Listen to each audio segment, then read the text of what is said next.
cancel that 6 a.m. workout. And no, it's not because exercise is entirely wrong or because exercise is bad. It's simply because the timing is wrong. And also, most times, the intensity of the exercise is wrong. Because most times you find people doing exercise in the morning on an empty stomach. No, I'm not against those people that do the walking exercise in the morning. So here is what really happened. On an empty stomach in the early hours of the morning, your body is releasing what we call cortisol. Now, cortisol, yes, is also your stress hormone, but it's also the hormones that prepares you for the day. How it does is that it mobilizes glucose to push into your blood and get you ready for the day.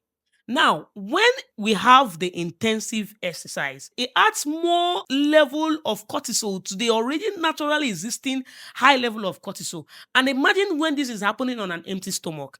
And no, because you are already stressed before that morning, you are not coming out in the morning with a natural level of high cortisol. You are coming out in the morning with a significant higher amount of cortisol, plus the one that is happening in the morning, plus the one that your exercise is causing. What this causes is that it goes to your muscle cells. So instead of going to your fat stores to deplete fat, it doesn't do that. It ends up going to your muscle tissues and breaking down your muscle tissues. At the end of the day, instead of you to be depleting fat, you are ending up depleting the muscle tissues. Why? There is already increased amount of cortisol in your system because of your stress from the other day.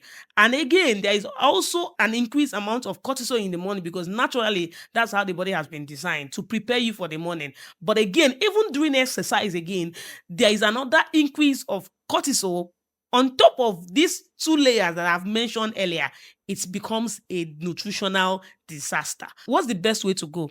Those intensive exercise is not you helping your body system. It's you using one tool that could help you, but using it to cause disaster to your body system. So instead of those intensive workouts in the morning on an empty stomach, it's better you go with exercises that has to do with walking or even strolling or even stretching or those mobility kind of exercises that doesn't really involve intensive exercise that is going to help increase the already increased level of cortisol in the body. Because at the end of the day, what we want is to build the system, not actually destroy the system. If you want to still maintain those intensive exercises, the best window to do it is later much in the morning when you've already taken your breakfast or in the afternoon when the cortisols are done. And then so that when you are doing this intensive exercise, you could go to deplete the fat stores instead of touching the muscle tissue. If you're already diabetic or you know someone that is already diabetic and you really want a platform